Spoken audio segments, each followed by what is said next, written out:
Corinthians chapter 6, and I'm going to start at verse 12. If I can sort myself out here. It goes like this. Everything is permissible for me, but not everything is beneficial. Everything is permissible for me, but I will not be mastered by anything. Food is for the stomach, and the stomach for food, but God will destroy them both. The body is not meant for sexual immorality, but for the Lord, and the Lord for the body. By his power, God raised the Lord from the dead, and he will raise us also. Do you not know that your bodies are members of Christ himself? Shall I then take the members of Christ and unite them with a prostitute? Never. Do you not know that he who unites himself with a prostitute is one with her in body?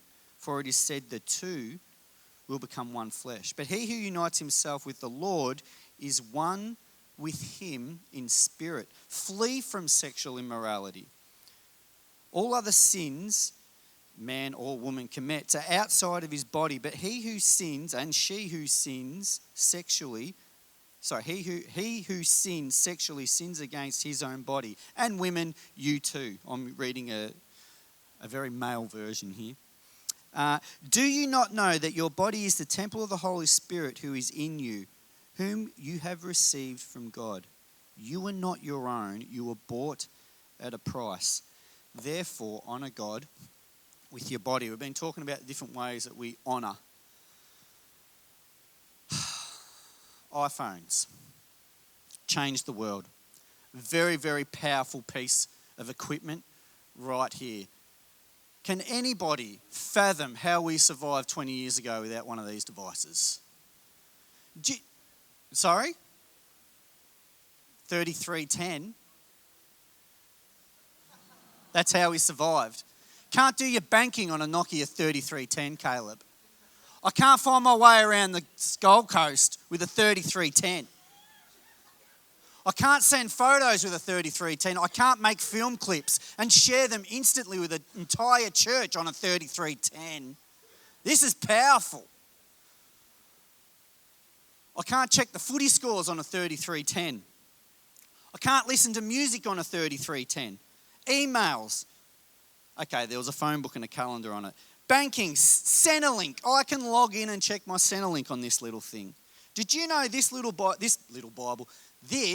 smartphone, okay, for all you wise cracks, this isn't an iPhone, but let's just pretend that it is, because it's just a copy of an iPhone, let's face it. This phone has 1,797 Bibles in it, in 1,247 languages. These little things change the world. They can do a lot of stuff. I can order pizza from here. I can even tithe from this puppy. How can we survive without it? It's one thing it can't do though. Can't hammer a nail. There's no iHammer app yet. And so I'm going to try and see what happens when this incredibly powerful piece of equipment tries to do something that it's not meant to do.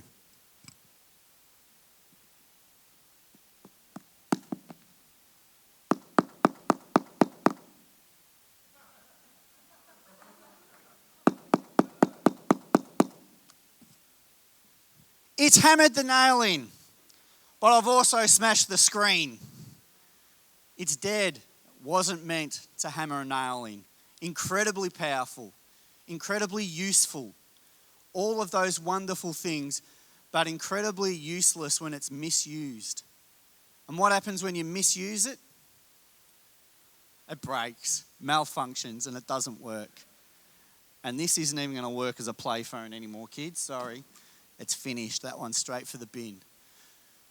When we misuse things, they'll malfunction. When we use something, Steve Jobs can't be here for a number of reasons, obviously.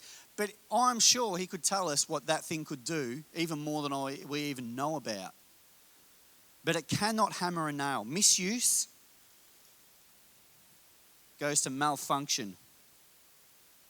And then you've got to pay huge amounts of money to get it fixed. Maybe we can ask Steve Jobs about that. I can't understand with the phones, right, how you can have your phone and you can drop it and you do this, oh no. And you do this walk around it and you're almost praying that you haven't dropped, that the screen hasn't broken before you pick it up, and you turn it up and you just take a peek. It's not broken. Yeah. And then you do this, and it breaks. Hopeless things, but anyway.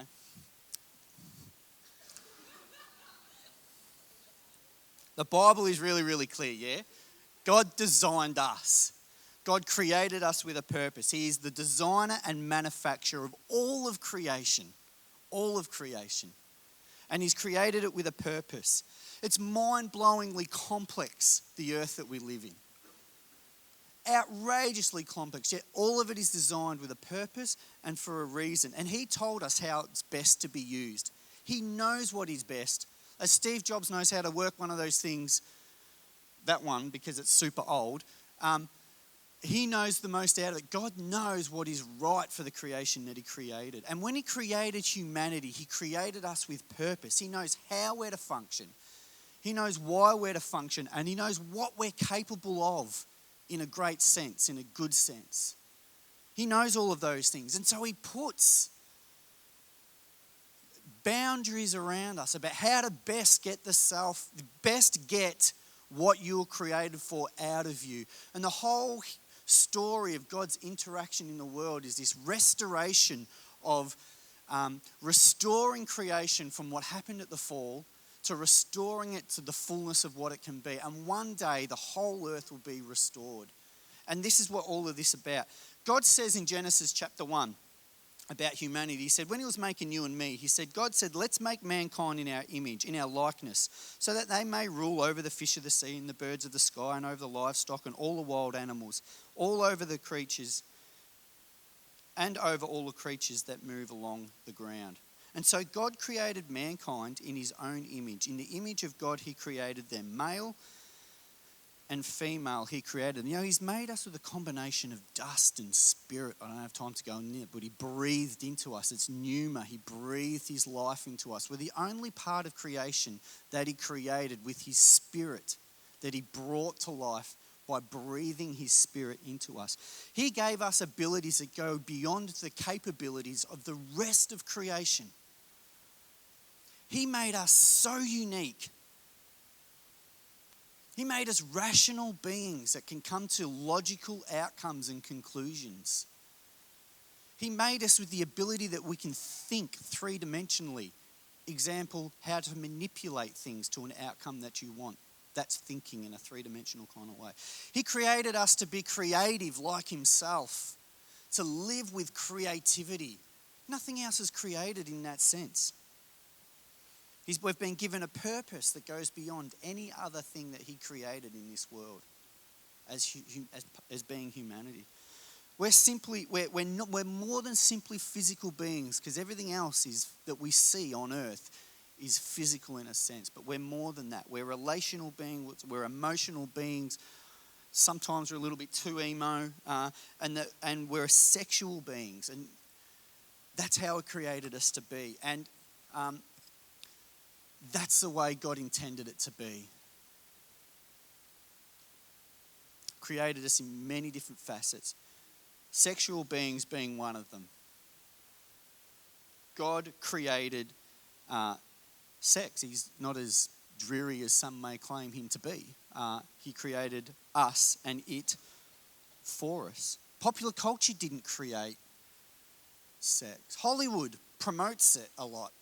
But they didn't come up with it either. God designed it, and He created it, and then He gave it to us. We are sexual beings because He created us to be sexual beings. At the very beginning, everything was very good. Not just the sex, but I'm sure that was too. But everything was very good. Adam and Eve, it says in Genesis, they were naked, but they were unashamed. They weren't embarrassed. It wasn't something to hide. It just was just. It was right. And God created them to come together, to be one in flesh. And it was good and it was normal. Very normal. But then the fall happened and things changed. We started thinking about ourselves, self-centered. And it changed. what sex is and what God created it to be as well as everything else. It put self-centeredness at the center of lovemaking and sex. It is no longer what it was created to be. You know, I'm often intrigued, and I share this sometimes at youth things that I've spoken to in the past. When Adam was in the Garden of Eden, remember Adam was there before Eve, and Adam was naming all the animals, and God could see that Adam was alone, and the fullness of God was in Adam. They talk about Jesus being the second Adam. I know it's kind of mind-blowing, but the fullness of God was in Adam, and he's naming all the animals, and God didn't double cross his back, didn't say, no, that's wrong, let's rename that one, or what Adam said went. But what God noticed was there was no one suitable there to be with Adam. And he created Eve. It wasn't a situation where Adam was full of sexual tension and he was just outrageously toey. And God said, I know what we'll do. We'll create a woman to scratch your urge, to meet your need. That is not why Eve came along. Eve was not an afterthought, but certainly was not a result of a man's sexual urge. That had nothing to do with sex as God created it. Yet we and the world have turned sex into a lot of things. It's about me and about my needs and about, honey, it's been 3 days. Rather than, it's about, we've changed it into a self thing. And sometimes, the question can be asked, is sex inside marriage sometimes sinful? And I would say absolutely. And we don't need to go into the details and open up whys and hows that may be, but I'm sure those of you who are married can understand and can see, not see it, bad word anyway, but can understand the idea of even sex in the place of marriage where God says it should be actually not being helpful, not being restorative, which is a really interesting concept because for God, sex isn't necessarily about the rules, although the boundaries are very important, but it actually goes far deeper. Often we live, David was sharing this one on Friday night at Tribes, on this spectrum of life where on this side we sometimes think, how close can I get to the edge here of having fun and in this context being a little bit sexually promiscuous and stuff without crossing the line into sin. Sometimes, and then the other side being, how good can I be? How well behaved can I be so as to get as many rewards? And it's about risk, it's about rewards, or it's about how close can we be to the edge. It's all about rules, where the boundaries are. And I think it's not about necessarily the boundaries, but about what God's intention for making love and sex is all about. And I was about to say we've screwed it all up, but that would be, we've stuffed it up. We have the wrong idea. And the Bible tells us something very, very different.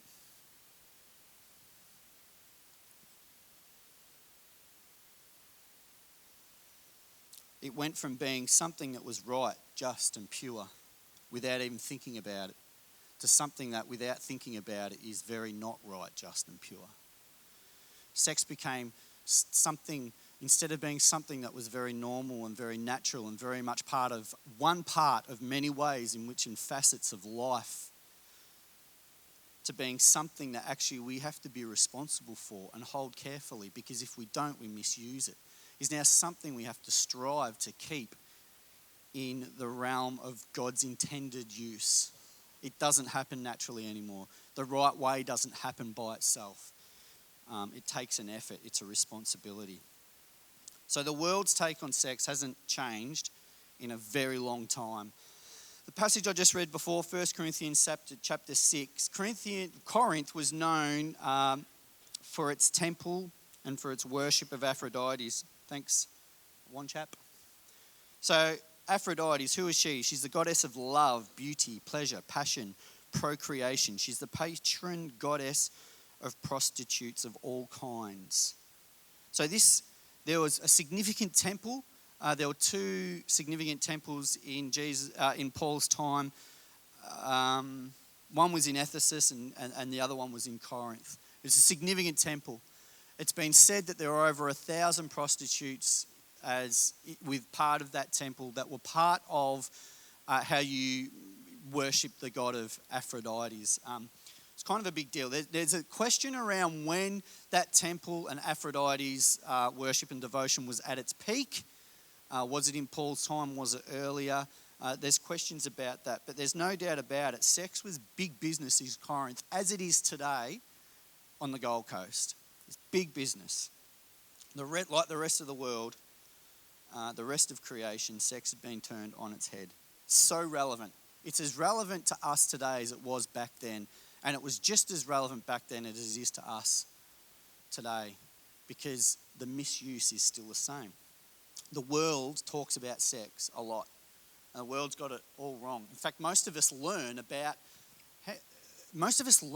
sex from the world. It's not something that we hear preached about or see taught about. I was 9 or 10 years old when I came across a pornography magazine. I learnt about what it was to be a grown man from the magazine. I learnt what it was to be a man and how to view women from a magazine. Had I heard it, did I know it was wrong? Yes. But the lesson I learnt was when I saw that magazine. Changed irrevocably. And I was 10, and that was 30 years ago. Oh, mackerel. 30 years ago. Think of how much easier it is now about how kids come across this stuff. And they won't tell you because they know it's wrong, but it is teaching them. The world teaches about this stuff. There's not a single topic in all the world that has been exploited more by the devil than the topic of sex. Nothing more. You think about this. In the scripture, there's about 5 different lists of sins of the flesh. There's one in Colossians, Galatians, 1 Thessalonians, Ephesians, and this one here. And sexual immorality is always the first one. Always. There's not even a close second to it. The world says, have sex. And if you don't, you are missing out. Don't have it till you're ready, but when you're ready, have it, because then you're missing out. The world says, have it as much as you like. Have it with whoever you like. So long as it's consensual, that's okay. Have it any way you like. As long as it's consensual, that's okay. The world says it's your body. Do whatever you want with it. You only live once. It's your body. When you feel ready, it's yours to use, and nobody has a right to question that. The world says, here's how you minimize the risk. It's funny that the world knows that there's risks.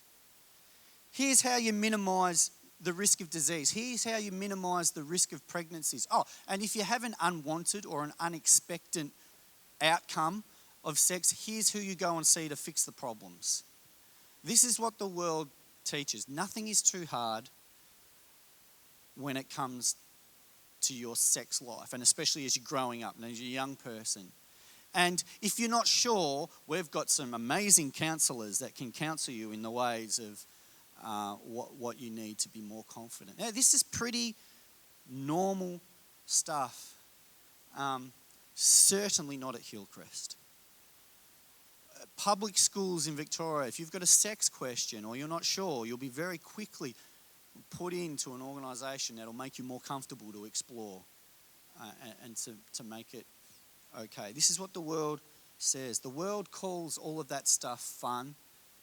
God calls all of that sin, because it's not how he designed you to live. It's not how he chose us to express ourselves sexually. It's not what we're meant for. So the church in Corinth, they'd obviously been influenced by the culture of the city that they were in. Maybe they were participating in the misuse of sex. They seemed to defend the misuse of sex as something that was natural. that it's a natural course of biology. And that's probably what you'd hear today. We're created to be sexual for one another. Sex is for the body, and so the body is for sex. Or the organ is sexual, so let's use it for what it's made for. Corinth had a slogan that said, food is for the stomach, and the stomach's for food. So implying that sex is for the body and the body is for sex. It's this idea that God created us sexual, and so therefore express it, therefore do it, therefore be it. Use it or lose it, maybe. That was their attitude. It's half true, because God did create us as sexual beings. There's no doubt about that. But we weren't created simply to satisfy every whim of sexual desire that comes across. We were created for sex, but that doesn't mean every form of it is good and healthy and what you were designed for. There are lots of things that are natural desires that we know need to be curbed. Some people have a natural desire, or just seem naturally, they just get angry. That's not a good thing. We know that we need to control our anger. Some people have a desire and seem to be built in with this addictive tendency to be addicted to things, and so we guard that. We know people that have gone through addiction treatments, and still many years after they've last used, they'll say, I'm an addict. They're so conscious of the boundary they need to keep not to go back. Just because something feels natural doesn't make it right. Just because something's there, God puts boundaries. I told this story the other week, but a bit different. We got 2 bunnies in Ocean Grove. Yes, you're allowed to have pet bunnies in Victoria. How liberated. And they were 2 dwarf, floppy-eared bunnies, Snuggle Bunny and Snowy. And we got them as rabbits, and as bunnies, maybe. Anyway, the day we brought them home, Josh is holding this thing. It's so cute. Oh, I just want to let it go. Nearly killed the thinking thing. And I remember this one time I picked it up after Josh had been running around and chasing it, and its heart's going in my hand. How do you think that bunny felt about the boundary of its cage? Blissful. Nothing can get me in here. I'm safe within these boundaries. I'm protected from the outside world. I'm cared for within this space. Everything I need is provided for in here. Not long before we moved to Queensland, Snuggle Bunny and Snowy, we'd often let them out around the backyard, but we let them out and they dug underneath the fence and we never saw them again. Now, behind our fence was this big reserve, and I knew a guy a homeless man who would wander along there. He goes, there's lots of foxes in there. Snuggle Bunny and Snowy are no more. Outside of those boundaries was a dangerous world. Dwarf, floppy, cute little Snuggle Bunny and Snowy were not safe outside of their boundary. The freedom that they sought wasn't the safe place to be. The boundaries they were given were the same. In the same way, God's boundaries around sex and all areas of life are there for our protection, are there for our purpose, not for our captivity. A lot of people have this idea that freedom is freedom from something, not freedom for something. And sex in its place and the immorality of that God talks about is definitely freedom for something. And Paul reminds us that just as Jesus was raised up, that we're going to be raised up as well. He goes that our bodies are for the Lord.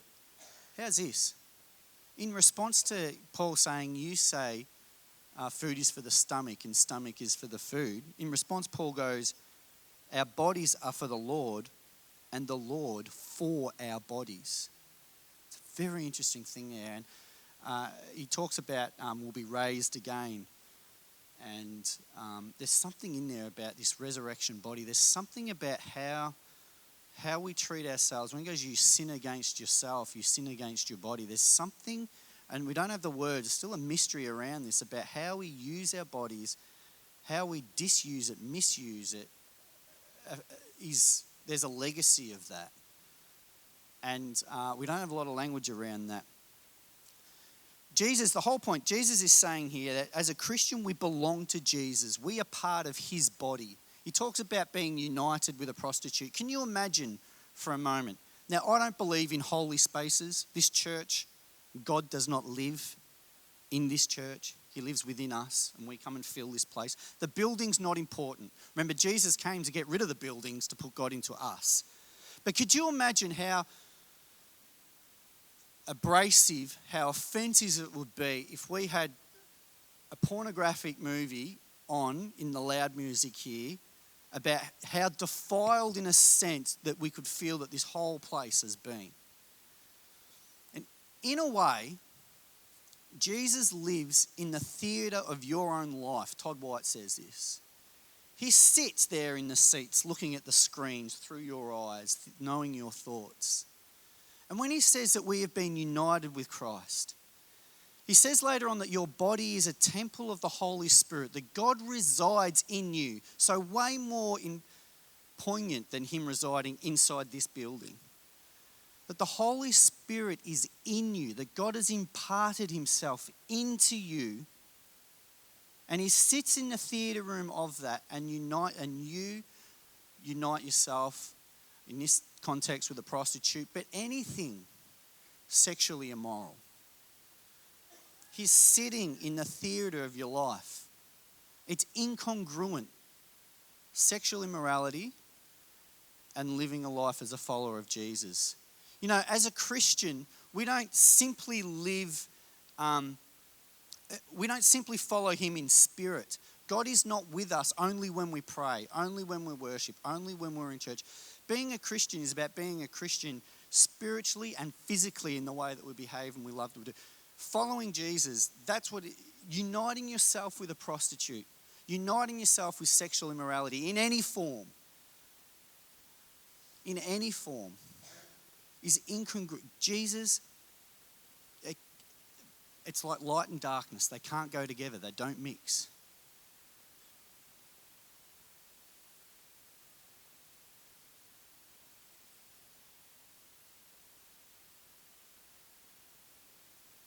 I've written here, what we do sexually with our whole body what we do sexually we do with our whole body and our whole soul. It's not just physical.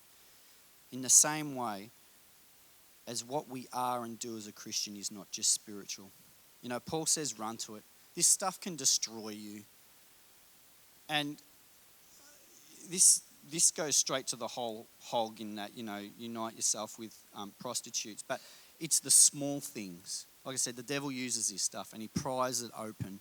It's the small things become bigger things. If you can't say no to the small things, what's going to stop you on the bigger things, young people? It's like the idea of understanding and capturing the lie and the temptation of what it is and naming it and just putting it away. Paul says, run, flee from it. It can destroy us. You know, sexual sin has destroyed families. You know of families that have been destroyed. Can destroy churches, can destroy communities. It's so powerful and so permanent, whatever the word is, that we flee from it. You know, in Colossians, Paul says this in Colossians 3. He goes, for you died and your life is now hidden with Christ in God. When Christ, who is your life, appears, then you will appear with him in glory. There's that resurrection body thing going on there. If I had a lot more time, I'd look into that. He says this though, put to death, therefore, whatever belongs to your earthly nature, sexual immorality, impurity, lust and evil desires. You know what he doesn't say? He doesn't say just control it. He doesn't say manage this, find a healthy balance. Have a little bit just to, but don't go the whole way. It doesn't say that. He says kill it. He says murder it. This worldly way of thinking about what sex is and our part in it. I have heard people say, we're not having sex, Rob. You know, there's other things that we can do. We're still living. We haven't sinned yet. We've been close, but we're strong enough to say no. Already united themselves. Already expressing and living and carrying out sexual activity in a way that God never intended.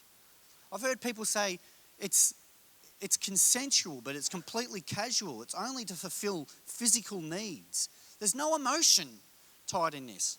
I promise you, Rob, it's totally, when we're not there, it's fine. She can go and see someone else. I can go and, it's just purely, it's not right. That's on that level. On this level, Rob, it's only magazines.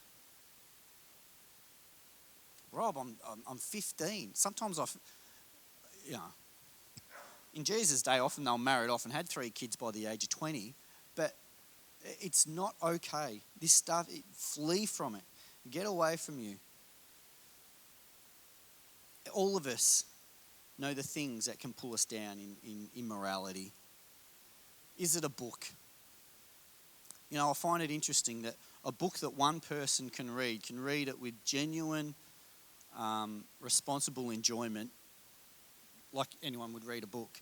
And the other person can read the book and it triggers a whole lot of temptation. I know that and I'm not talking about hardcore magazines. There's some magazines that some people can read, and they're just like. But for another person, it's tempting. It's too close to temptation. You've got to identify those things because it leads us in an area that we're not supposed to go in. Some websites might be a genuine sports website. I'm not talking about sex industry websites. Okay for one person, but we all know where our weak points are. We all know when general enjoyment has gone into an arousal of something that God says is immoral. You've got to name them and pull them out because it's not worth going there. It's dangerous. It'll pull you apart. This is why Jesus died. He paid a price. It's damn expensive to fix those iPhones when you drop them. You just get a new one. Jesus paid a price where he's given us a new life. He's given us himself. He's planted his spirit within you. He's created his temple within you. You rent my house and you mistreat it, I'm not happy. My brother bought a dog and he rented my house and it ripped up my backyard. Something bad. He worked hard to restore that backyard. But Jesus lives within you. He goes, your body is not your own. It's almost like it's a loan. And he loans it to us for us to serve him. If I added a loan, I would feel corny. Your body is not your own. It is a loan to serve no one else but God alone. That's terrible. But it's kind of true. It's very corny. Anyway,